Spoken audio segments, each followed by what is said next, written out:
Parole de vie.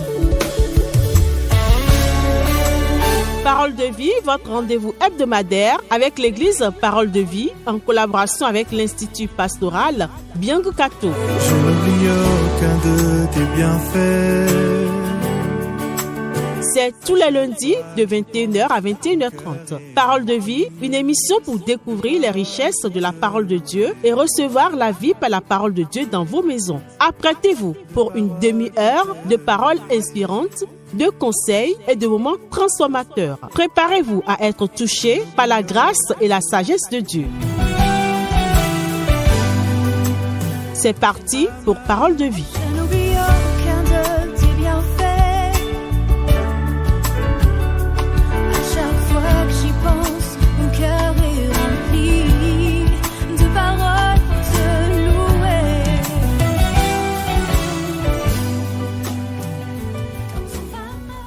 Amis auditeurs et auditrices de Radio Maranatha, Jésus revient. C'est avec une joie renouvelée, un grand bonheur que je vous retrouve pour notre deuxième émission de l'année. Nous sommes bien le lundi 13 janvier 2025. Je vous souhaite à vous tous qui êtes là, fidèles à votre émission, la bienvenue. Notre Seigneur qui est là, qui nous entend, qui nous a accompagnés tout au cours de la journée, même s'il fut parfois un auditeur silencieux, un accompagnateur silencieux. Dieu a dit, je suis avec vous tous les jours jusqu'à la fin du monde et j'ai la foi qu'il est là en cette émission que nous partageons ensemble. Soyez la bienvenue, lundi 13 janvier 2025, Parole de vie. L'émission par laquelle et grâce à laquelle la vie de Dieu rentre dans nos situations les plus désespérées, mais également les plus heureuses. Parole de vie, c'est l'émission par laquelle le Seigneur vous parle, il me parle et j'aimerais parler à ce Dieu-là aussi. Père Céleste, merci du fond du cœur pour ces moments de privilège que nous avons chaque lundi soir avec toi. Nous avons les regards tournés vers toi parce que nous savons que tu as les paroles de la vie. Je te prie pour chaque ami auditeur et chaque amie auditrice qui est là et qui veut entendre ta voix et qui veut recevoir les paroles de la vie. Ce que l'apôtre Pierre a confessé en ce jour-là en disant, à qui irons-nous? Tu as les paroles de la vie. Dieu, je te prie du fond de mon cœur que cette confession-là, cette réalité-là, cette perception-là se produise également dans la vie de chaque personne qui entend ma voix et qui t'écoute ce soir dans le nom de Jésus. Que tu apportes des paroles de vie dans leur situation afin que ceux-là qui sont déjà heureux et gais, ils reçoivent davantage la vie de Dieu, et à ceux-là qui sont désespérés, Père, qui se disent que ce n'est plus possible. De la même manière que tu appelles d'une voix forte, Lazare sort et le mort sortit et la vie de Dieu rentra dans sa situation, je prie afin que ces personnes-là également reçoivent les paroles de la vie. Oh Dieu, béni sois-tu. Au nom de Jésus, Amen. Parole de vie, c'est parti pour une demi-heure ensemble en présence de notre Seigneur. Ce soir, nous consacrerons notre émission à la rubrique Dieu s'intéresse à toi. Je vous souhaite la bienvenue.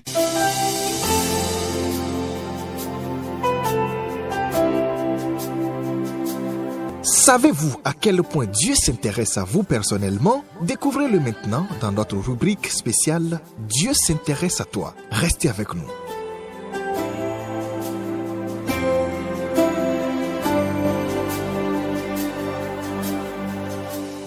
Dieu s'intéresse à toi. Cette rubrique par laquelle le Seigneur veut nous montrer tout l'amour qu'il a pour nous. Lorsqu'il dit dans Jean chapitre 3, le verset 16, Dieu a tant aimé le monde qu'il a donné son Fils unique, afin que ceux qui croient en lui ne périssent point. Quiconque croit en lui ne périsse point, mais qu'il ait la vie éternelle. C'était le signe de son intérêt pour nous. Dieu s'intéresse à toi et il promet à ceux-là qui l'entendent et à ceux-là qui le suivent. Il dit, si je ne vous ai pas privé de mon Fils unique, le seul que j'avais, à combien plus forte raison ne vous donnerai-je pas toutes choses avec lui? Dieu s'intéresse à toi, amis auditeurs et auditrices. Et ce soir, l'histoire que j'aimerais partager avec toi, la parole de Dieu que j'aimerais partager avec toi, c'est de te montrer que Dieu est capable de nous faire passer des miettes à l'abondance. Des miettes à l'abondance. Cela est possible en ce début d'année 2025 où l'année a déjà pris son élan. Encore 2 jours et nous serons déjà à la moitié du mois de janvier. Des miettes à l'abondance. Oui, Dieu s'intéresse à toi et il veut te faire passer, il veut me faire passer des miettes à l'abondance. Pour cela, je nous lis le texte qui nous servira de base pour le message de Dieu ce soir. Il est contenu dans Matthieu au chapitre 15. Je vous lis les versets 21 à 28. Matthieu chapitre 15, versets 21 à 28. Il est écrit, Jésus partit de là et se retira dans le territoire de Tyr et de Sidon. Alors une femme cananéenne qui venait de cette région lui cria, « Aie pitié de moi, fils de David, ma fille est cruellement tourmentée par un démon. » Il ne lui répondit pas un mot. Ses disciples s'approchèrent et lui demandèrent, « Renvoie-la, car elle crie derrière nous. » Il répondit, « Je n'ai été envoyé qu'aux brebis perdues de la communauté d'Israël. » Mais elle vint se prosterner devant lui et lui dit, « Seigneur, secours-moi. » Il répondit, « Il n'est pas bien de prendre le pain des petits-enfants et de les jeter aux petits chiens. » « Oui, Seigneur, dit-elle, mais les petits chiens mangent les miettes qui tombent de la table de leur maître. » Alors Jésus lui dit, « Femme, ta foi est grande, sois traitée conformément à ton désir. » À partir de cet instant, sa fille fut guérie. Des miettes à l'abondance. Oh, amis auditeurs et auditrices, Dieu s'intéresse à toi. Et qu'importe ce qu'a été le début de l'année jusqu'à ce jour, 13 janvier, il est possible de passer des miettes à l'abondance. Il est capable, le Seigneur notre Dieu, de transformer les petits pains, de transformer les petits commencements en une source de riche et glorieuse abondance au nom de Jésus. Et c'est ma prière pour toi parce que je crois que ceux-là qui mettent leur confiance en lui, comme dit la parole de Dieu, ils ne seront pas confus. Des miettes à l'abondance. Ce passage que je viens de vous lire dans Matthieu au chapitre 15, les versets 21 jusqu'au verset 28, nous parle de l'histoire d'une femme. Une femme qui a un gros problème. Une femme qui est confrontée à une situation de détresse profonde. Oh, comme elle aurait aimé souffrir par elle-même. Nous connaissons tous l'amour que nos mamans nourrissent pour nous. Nous connaissons tous la passion et le zèle qui anime nos mamans lorsqu'il est question de faire et de nous dire les choses que nous entendons et que nous voyons. Nos mamans, elles sont si précieuses. Elle ne vient pas vers Jésus pour parler d'elle-même. Elle ne vient pas vers Jésus pour plaider sa propre cause. Non, elle a un besoin qui est plus urgent. Elle vient pour parler de sa fille. Amis auditeurs et auditrices, comme je prie du fond de mon cœur que tu es une personne qui se comporte comme la maman de cette fille qui était tourmentée par un démon au nom de Jésus. Comme je prie qu'il y ait des gens qui intercèdent pour toi auprès de Dieu et exposent ta situation au grand Dieu et au grand roi. Cette femme, elle n'est pas juive. Cette femme, elle est au contraire syro-phénicienne, des peuples qui ont combattu et qui ont lutté contre Israël. Mais cette femme, elle a un véritable souci, mais cette femme savait également qu'elle avait un véritable Seigneur. Ne regarde pas la taille de ton problème, regarde la taille de Dieu et la puissance de Dieu vers lequel tu t'approches, duquel tu t'approches pour présenter ta situation. Cette femme, elle venait du territoire de Tyr et de Sidon. Située complètement au nord d'Israël, elle n'était pas juive comme je viens de le dire. Elle était cananéenne. Elle était parmi le peuple là que le Seigneur a combattu et auquel le Seigneur a dit renvoie-les. Cette femme-là, c'est elle qui est venue voir Jésus. C'est elle qui est allée voir le roi des rois et le Seigneur des seigneurs. C'est de cette femme-là que j'aimerais te parler ce soir. Elle a juste appris que Jésus venait dans la région. Et ayant appris dans le passage parallèle qui est contenu dans Marc 7, on dit qu'elle a entendu que Jésus venait là. Et cette femme-là, elle fait des choses que j'aimerais que tu fasses pour que toi aussi, tu puisses passer des miettes à la gloire, des miettes à l'abondance. Lorsque tu veux obtenir des choses de la part de notre Seigneur, regarde cette femme étrangère, regarde cette femme qui n'est pas chrétienne et tourne-toi vers elle pour demander le secours et le soutien de Dieu. C'est elle qui sera l'exemple que nous allons apprendre à imiter et la foi, le zèle, la persévérance qu'elle a montré pour aller vers le Dieu des dieux, pour aller vers le roi des rois. C'est cette patience-là, ce zèle-là, cette persévérance-là que je souhaite que toi aussi, que moi aussi nous puissions adopter ensemble et aller vers Dieu. Elle se tourne, laissant de côté ses dieux, laissant de côté ses solutions, elle se tourne vers ce Dieu étranger. Le verset 22 nous apprend qu'elle vient en disant « Aie pitié de moi, Seigneur ». Lorsque tu viens vers le Seigneur et que tu veux passer des miettes à l'abondance, lorsque tu viens vers le Seigneur et que tu veux passer des miettes à la gloire, lorsque tu veux passer de la possession démoniaque à la délivrance, ne te comporte pas comme si tu avais des droits. Ne te comporte pas comme si tu avais des obligations que tu pourrais imposer à ton Dieu. Non, elle vient en toute humilité. Elle crie parce que son problème le tient à cœur. Mais elle n'engueule pas Dieu. Elle dit « Aie pitié de moi ». Elle veut être entendue. Elle reconnaît que Jésus est le fils de David. Elle dit « Aie pitié de moi » et elle l'appelle Seigneur. Je reviendrai là-dessus à la fin de l'émission, mais c'est un détail qui est très important que je vais souligner. Non seulement elle vient en toute humilité en disant « Aie pitié de moi » en sachant que ce n'est pas un droit. Elle, malgré les rejets qu'elle subit, et nous allons passer tout à l'heure du temps un peu sur ces rejets-là. La Bible nous dit au niveau du verset 25, cette femme-là se prosterne devant. Sa situation est si précieuse, si importante qu'elle laisse de côté son honneur honneur, elle laisse de côté ses dieux, elle laisse de côté ses choix, elle se jette par terre, elle se prosterne comme on le fait devant un roi, comme on le fait devant une autorité. Elle se jette littéralement sur sa face, elle se jette totalement devant le Dieu des dieux. Elle ne le fait pas parce qu'elle veut juste se salir, elle ne le fait pas par hypocrisie, non, c'est le fond de son cœur qui parle. Elle veut voir la situation de son enfant transformée, elle veut voir la situation de son enfant être entièrement ôtée et que la fille qui était tourmentée par un démon, qu'elle soit guérie. Je ne sais pas quelle est la situation qui est la tienne, je ne sais pas quel est le problème que tu as, si tu veux parler à Dieu pour toi-même ou bien si tu veux parler à Dieu pour la situation de quelqu'un d'autre. Mais je peux te dire, ton attitude d'humilité, ton attitude de soumission, comme on vient de le lire dans le verset 22 et dans le verset 25, cette attitude-là est déterminante. Elle touche le cœur de Dieu. Elle fait que Dieu a envie d'entendre. Oh, comme j'aurais aimé et comme je souhaite du fond de mon cœur qu'une telle attitude de soumission et d'humilité revienne dans nos assemblées.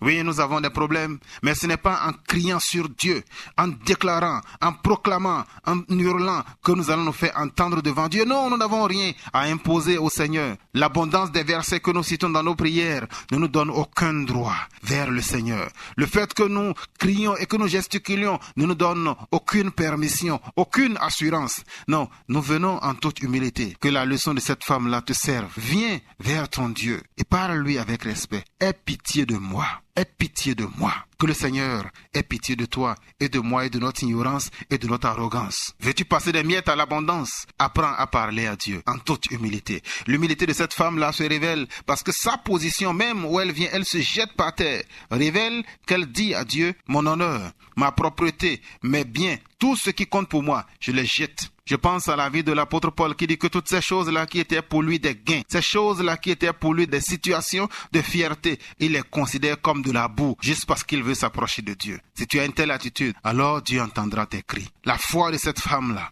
qui lui a permis de passer des miettes à l'abondance, c'est d'elle que j'aimerais qu'on apprenne dans la suite. Parce que cette femme-là, elle a fait preuve de grande humilité, mais pas seulement de grande humilité. Lorsqu'elle se met à crier au niveau du verset 22, « Aie pitié de moi, Seigneur !» La Bible nous dit au niveau du verset 23, Jésus ne lui a même pas répondu un mot. Elle avait été apparemment ignorée. Son cri n'était même pas parvenu aux oreilles de notre Seigneur Jésus. Jésus a fait comme si ses oreilles étaient fermées. Il ne lui répondit pas un mot. Cette femme-là ne s'est pas découragée. Elle n'a pas abandonné. Lorsque tu souhaites passer des miettes à l'abondance, lorsque ton désir et ta vision pour 2025, c'est de passer des miettes à la gloire, de situations de possession démoniaque à des situations de délivrance complète et totale, non seulement il te faut approcher Dieu avec humilité, mais il te faut le faire continuellement. Elle ne s'est pas fâchée pour dire, mais il se prend pour qui? Moi, je parle à mon Dieu et Dieu ne me répond pas. Oh, mes frères et sœurs, chers amis auditeurs et auditrices, que n'entendons-nous pas parfois dans nos assemblées? Si je donne encore un mois au Seigneur, depuis la session de lui parler, il ne m'entend pas. Si dans une semaine, si dans un mois, si dans 6 mois, je n'ai pas eu mon enfant,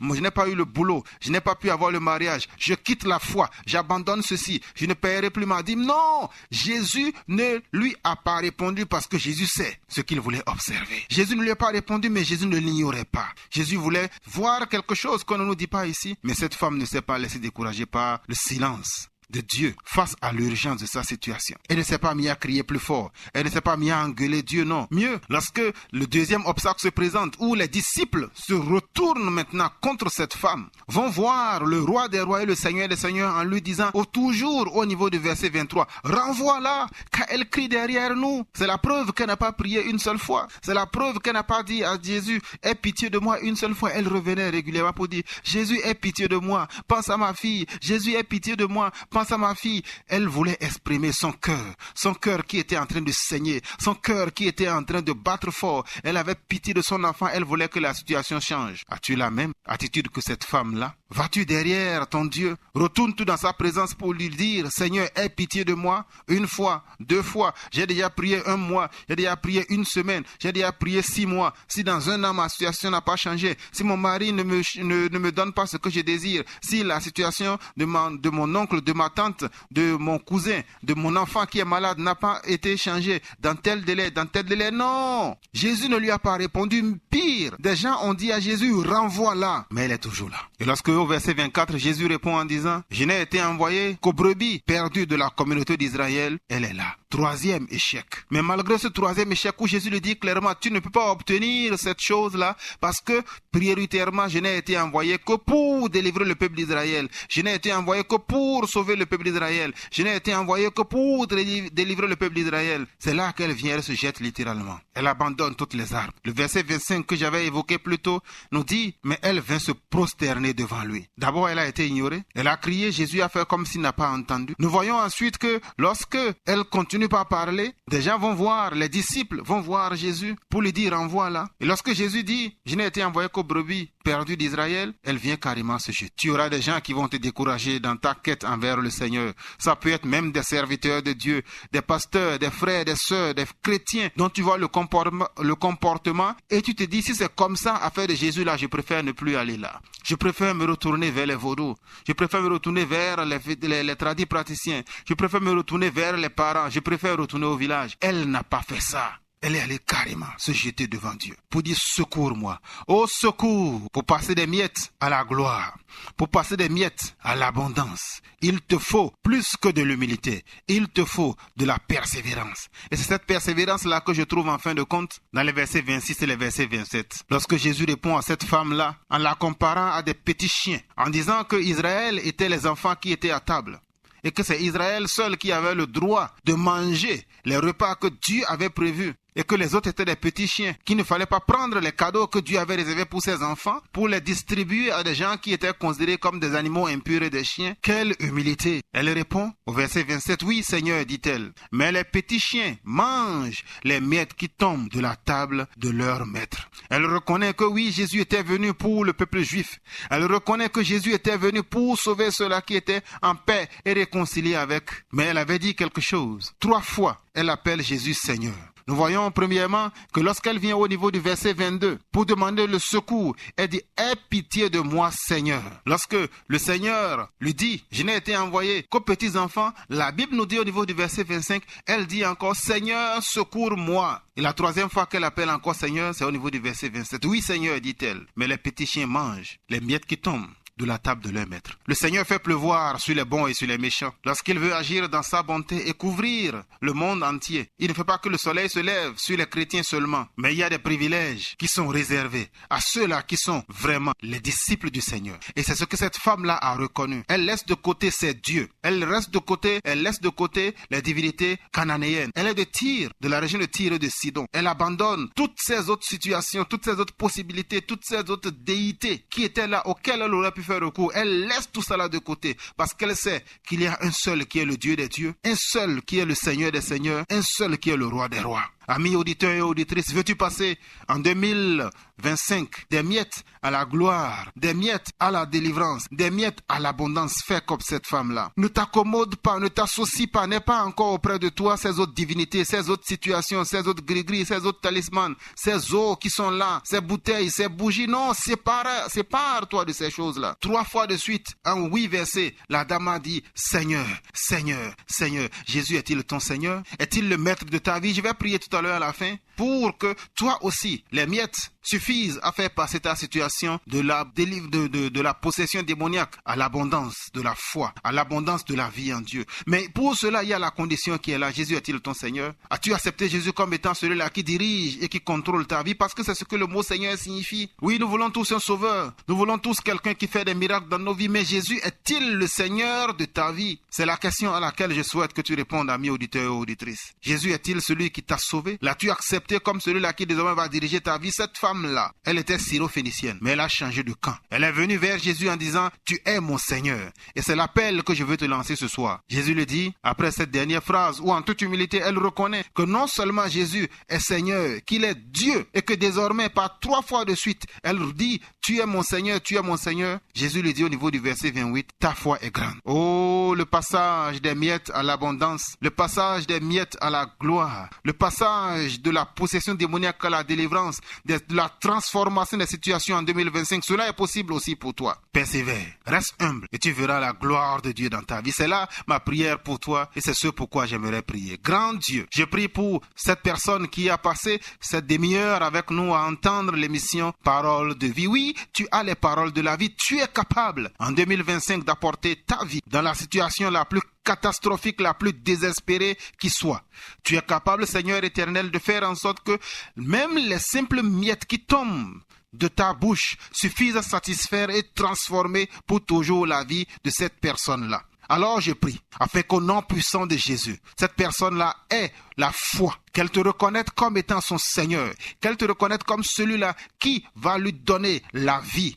Non pas seulement la vie pour voir 2025, un nouvel élan, une nouvelle lumière, un nouvel éclat, un nouveau jour. Non, qu'elle voit d'abord que toi, tu es celui-là qui est le Seigneur des Seigneurs et le Roi des Rois. Oh Seigneur, je te prie, afin que ceux-là qui ne t'ont pas encore reconnu comme étant le maître absolu de leur vie, ceux-là qui ne vivent pas leur vie en conformité avec ton évangile, avec ta parole, ouvre-leur les yeux, afin que l'émission de ce jour soit l'émission qui marque un nouveau départ dans leur vie au nom de Jésus. Que cela soit pour des gens qui sont déjà avec toi et qui marchent, mais qui en réalité ne vont visiter que l'église, mais tu n'es pas leur Seigneur. Que la vie de Dieu, l'exemple et le modèle de cette femme-là, les remplissent d'humilité et qu'ils reconnaissent que toi, tu es le Seigneur des Seigneurs et le Roi des Rois. Grand Dieu, je prie que toi, les miettes que tu as utilisées de façon symbolique comme cela a été dit ici, pour transformer la situation de cette femme, dont il est dit à partir de ce moment-là, la fille fut guérie. Seigneur, je prie que tu apportes la guérison dans leur situation dans le nom de Jésus.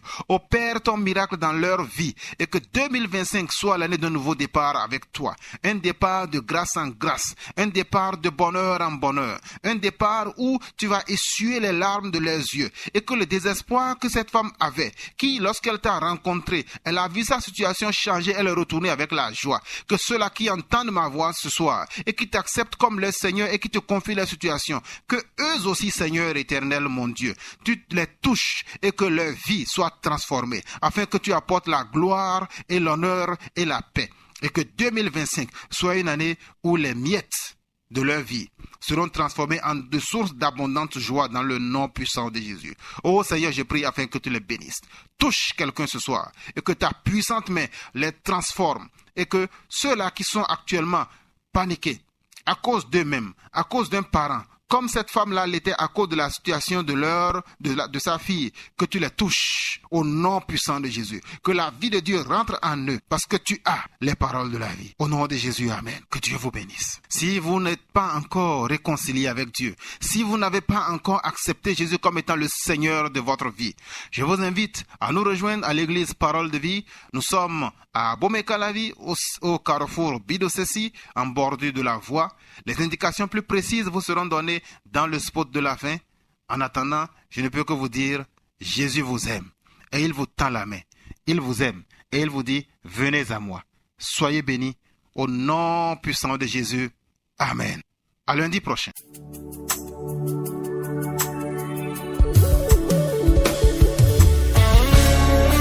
C'est ainsi que se termine votre émission Parole de vie. Merci de nous avoir écoutés.